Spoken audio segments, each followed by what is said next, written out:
तो hello friend, welcome है आपका हमारे यूट्यूब चैनल में। तो आइए आज की वीडियो स्टार्ट करते हैं। तो आस्तिक का विलोम शब्द क्या है? तो अनिश्वरदायी या फिर नास्तिक या फिर अंधविश्वासी या फिर रूढ़िवादी। तो आपका राइट आंसर है नास्तिक इज द राइट आंसर। ठीक है। अच्छा, आप लोग देखिए आस्तिक का विलोम शब्द डायरेक्ट देखिए आप लोग।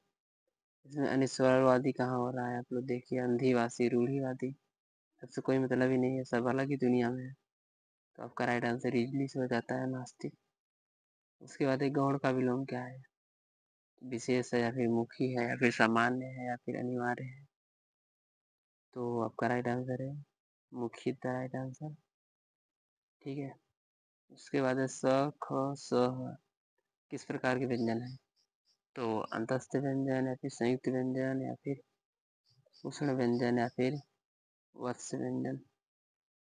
तो आप लोग देखिए स, ख, स, ह। आप जितने भी अक्षर बोल रहे होंगे आप मुंह से बोलिए और आगे हाथ करके देखिए। स जब आप बोलेंगे तो आपके हाथ में फूंक आएगी, यानी कि आप थोड़ा गर्म लगेगा।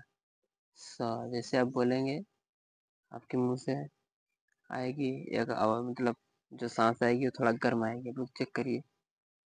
तो आप लोग सीधा देखिए उष्ण कटिबंधीय मतलब उष्ण प्रकार के हैं व्यंजन। ठीक है। तो आप लोग इससे करके चेक कर लीजिएगा। ठीक है। और चार हैं, आप लोग डायरेक्ट याद भी कर सकते हैं। उसके बाद जिन स्वरों के उच्चारण में ओष्ठ वृत्तमुखी या फिर गोलाकार नहीं होते हैं उन्हें क्या कहते हैं? तो वृत्तमुखी कहते हैं या फिर आवृत्तमुखी या फिर अनुनासिक या फिर निर्नुनासिक। तो आपका राइट आंसर है आवृत्तमुखी द राइट आंसर। ठीक है। उसके बाद है कुल और कुल के अर्थ का सही विकल्प का चयन कीजिए। तो कुल माने वंश और कुल माने किनारा। तो ऑप्शन नंबर पहला तो गलत हो जाता है, और दूसरा गलत, चौथा भी गलत है। ठीक है। तो आपका राइट आंसर है कुल माने वंश और कुल माने किनारा इज द राइट आंसर, यानी ऑप्शन नंबर थर्ड। उसके बाद एक कर शब्द में अनेकार्थी समूह शब्द समूह का चयन कीजिए। तो सोना, धतूरा, गेहूं, या फिर ये होगा, या फिर हाथ, टेक्स्ट, किरण, या फिर मशीन, चंद, शांति, या फिर जड़, मिस्त्री, बादल। तो आपका राइट आंसर है हाथ, टेक्स्ट और किरण इज द राइट आंसर। उसके बाद किसी प्रस्ताव का समर्थन करना वाक्यांश के लिए शब्द है। तो प्रस्तावक या फिर अनुमोदक, अनुमोदन या फिर संतुष्ट या फिर विहित। तो आपका राइट आंसर है अनुमोदन इज द राइट आंसर। ठीक है। उसके बाद तत्सम शब्द इसमें से कौन सा है? तो गुफा है या फिर गुफिया है या फिर गंबिया है या फिर गुहा है। तो आपका राइट आंसर है गुहा द राइट आंसर। उसके बाद इसमें भी तत्सम आपको ढूंढना है। तो चारी, चारी या फिर चार या फिर चातवार। तो आप लोग देखिए इसमें तत्सम कौन सा है? आपका चार, ये तो तद्भव है, चारी, ये भी तद्भव, ये भी तद्भव। तो आपका राइट आंसर है चतवारी द राइट आंसर तत्सम शब्द है। उसके बाद निम्नलिखित प्रश्न में से कौन सा तुलनात्मक विशेषण अशुद्ध है? तो कोमल, यानी किसी से तुलना कर रहे हो।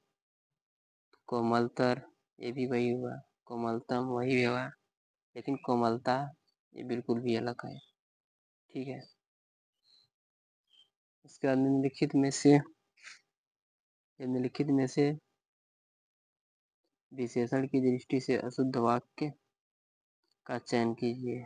तो माधुरी गुणवान नायिका है, या फिर वह भाग्यवती स्त्री है, या फिर वे भगवान सॉरी वे भाग्यवत पुरुष हैं, आप बुद्धिमान व्यक्ति हैं। तो आपका राइट आंसर पहली बार तो माधुरी गुणवान व्यक्ति, पहले ही गलत है। गुणवान नहीं होता, गुणवती होता है। ठीक है। उसके बाद है गुणवान शब्द ही यहाँ पे गलत कर दे रहा है, बाकी सब सही है। उसके बाद संप्रदान कारक का कारक चिन्ह है। तो ने या फिर को या फिर के लिए या फिर से। तो आपका राइट आंसर है संप्रदान को के लिए, आप लोग पता ही होगा।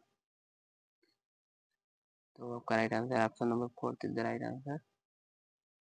उसके बाद निम्नलिखित में से पर्यायवाची नहीं है। तो आचार्य का आचरण या फिर रोमांच या फिर विस्मय या फिर कौतुक। तो आपका राइट आंसर रोमांचित राइट आंसर। उसके बाद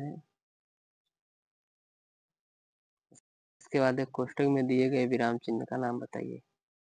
तो निर्देशिका है या फिर विवरण चिन्ह है या फिर कोष्ठक है या फिर संक्षेप सूचक है। तो आपका राइट आंसर है निर्देशिका इज द राइट आंसर।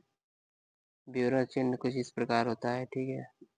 आप लोग कोष्ठक जानते ही होंगे, कोष्ठक केवल ऐसे होता है, ठीक है। उसके बाद अगला प्रश्न, धातु के साथ प्रत्यय का प्रयोग कहाँ होता है? पूर्व में या फिर अंत में या फिर मध्य में या फिर दो धातुओं के मध्य में।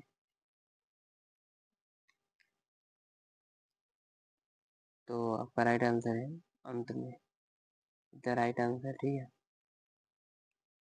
उसके बाद है कौन सा चुका हूँ मैं सो चुका हूँ, इस वाक्य में भूतकाल का कौन सा भेद है? तो सामान्य या फिर पूर्ण या फिर आसन्न या फिर संदिग्ध। तो आपका राइट आंसर है आसन्न भूत, द राइट आंसर, ठीक है। उसके बाद है राम ने दूध पिया वाक्य में प्रयुक्त वाक्य कौन सा है? तो भाववाच्य फिर कर्मवाच्य फिर कृतवाच्य। तो आपका राइट आंसर है कृतवाच्य, राइट आंसर। उसके बाद है, ये आपका प्रश्न है आज का, आप लोग राइट आंसर कमेंट में बताइए, ठीक है। तब तक के लिए चाहिए।